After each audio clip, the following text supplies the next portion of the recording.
Sore Pak Hendra. Sore. Ini Pak mengenai lingkungan sama makanan dan minum Pak ya. Eh, Kalau lihat dari kota Tangsel Ya. itu tingkat kesadaran masyarakat terhadap higienis dan kesehatan lingkungan tuh bagaimana Pak? Untuk tingkat kesadaran masyarakat umumnya sudah cukup bagus, Mas. Mereka cukup kritis juga. Mereka terutama di saya di penyataan makanan minuman, mereka sudah peduli dan mau tahu sih apakah di satu makanan itu mengandung bahan yang berbahaya yang dilarang untuk dimasukkan ke makanan seperti itu. Nah, untuk makanan-makanan yang jual di pinggir jalan Betul. itu pernah nggak ada sidak dari dinas kesehatan Betul. untuk mengetahui apakah makanan itu mengandung boraks atau pengawet atau bahkan kan banyak beredar tiren ya, Ya, seperti ayam tiren segala macam, itu bagaimana Pak? kalau untuk yang pinggir jalan kita sekarang baru ke jajanan anak sekolah, Mas. Yang kita sudah lakukan adalah seperti itu.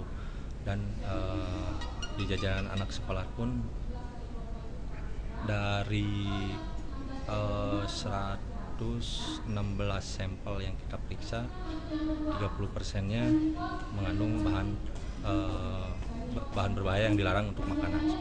Itu di wilayah berapa wilayah itu? Kita kemarin Tangsel, Mas. Setangsel. Betul. Nah, tindakan selanjutnya apa yang dilakukan? Kita coba lakukan pembinaan dan pendataan untuk misalnya produk-produk yang menggunakan bahan berbahaya tersebut. Kita coba data untuk pedagang, mereka dapat dari mana, dan kita coba kejar ke produsen yang menghasilkan itu. Kalau misalnya mereka melakukannya membeli dari pasar mana, dan kita biasanya melakukan turun barang dengan dinas-dinas terkait. Kenapa tidak pernah dipublikasikan? Sudah, Mas. Sudah ya? Sudah. Terus apakah ada tindakan secara hukum Pak? Secara hukum kebetulan kita di dinas kesehatan ada pembinaan, Mas. Kita coba bina dulu mereka. Kalaupun 1 kali 2 kali kemudian kita tidak ada perubahan, mungkin kesananya ada tindakan hukum untuk kepolisian seperti dilaporkan. Tapi selama ini alhamdulillah dalam 1 kali pembinaan pun mereka sudah menurut.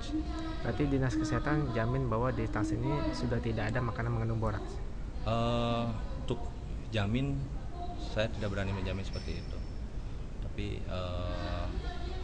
mungkin ada yang belum kami ketemukan karena kemarin baru beberapa sampel yang coba kita ambil saja seperti itu. Seperti makanan nasi goreng, dan kan sekarang banyak ya telur yang tiren juga, ayam tiren, itu sudah pernah diketemukan Pak? Kalau untuk ke sana kami belum pernah mengetemukan seperti itu. Kita fokusnya ke seperti bahan tambahan yang dilarang itu, borak, formalin, pewarna tekstil seperti itu. Nah, nanti kedepannya untuk rencana tahun 2012 apa Pak programnya akan dilakukan? Dilanjutkan untuk yang program kemarin ke jajanan anak sekolah seperti itu. Berapa tim yang diturunkan Pak? Biasanya dinas turun 1 seksi, kita turun semua. Itu. Dan nanti kita dengan bantuan dari puskesmas. Berapa orang tuh Pak? Semua puskesmas yang ada di Tangsel biasanya, karena ada pemegang program Keslingnya juga. Jadi kita bantuan ke mereka juga. Dari di sini Tangsel kan puskesmas sudah 25 kan. Nah, ini menjelang bencana banjir Pak ya. Kan penyataan lingkungan kan sebenarnya sih suatu yang wajib Pak ya, untuk mencegah penyakit menular juga Pak. Mungkin Mas untuk yang banjir nanti dengan bagiannya saja ya, biar beda lagi menjelaskan ya, karena kebetulan saya di bagian makanan minuman aja. Nah, untuk masalah kuliner Pak yang banyak tersebar di Tangsel ini, betul, sudah ada pemeriksaan Pak? Untuk kuliner kita terutama di restoran Ya.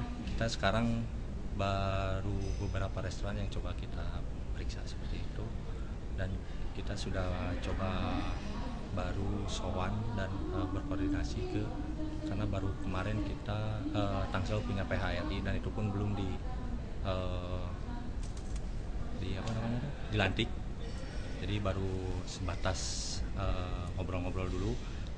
tindak lanjutnya nanti setelah adanya pelantikan. Setelah mereka resmikan nanti ada tindak lanjut ke depan. Pak, kira perlu ada perda khusus Pak? Perda khusus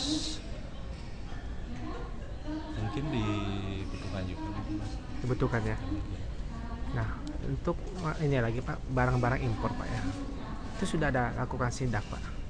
Untuk impor kita biasa melakukan sidak mas ketika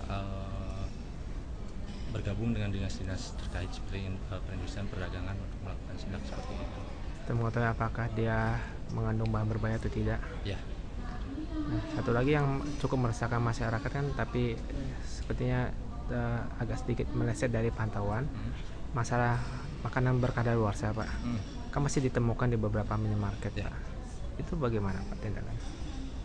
Kita coba kasih teguran ke mereka waktu ketika kami turun melakukan sidak ke supermarket tersebut, kita temukan bahan-bahan makanan yang sudah expired.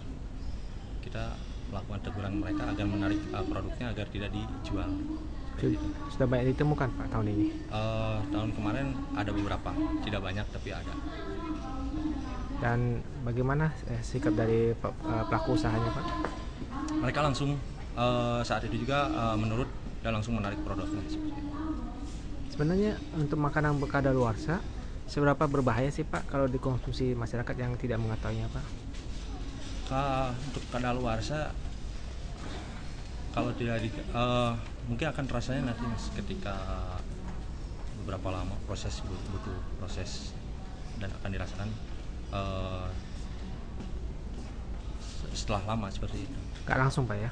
Enggak. Apa dapat membahayakan jiwa Pak makan kadaluarsa? Jiwa mungkin dalam arti terlalu ini ya, mungkin akan mengganggu kesehatan aja sih. Oh, kesehatan. Berarti tidak terlalu ini Pak ya? Tapi menjadi program prioritas nggak Pak untuk itu kadaluarsa?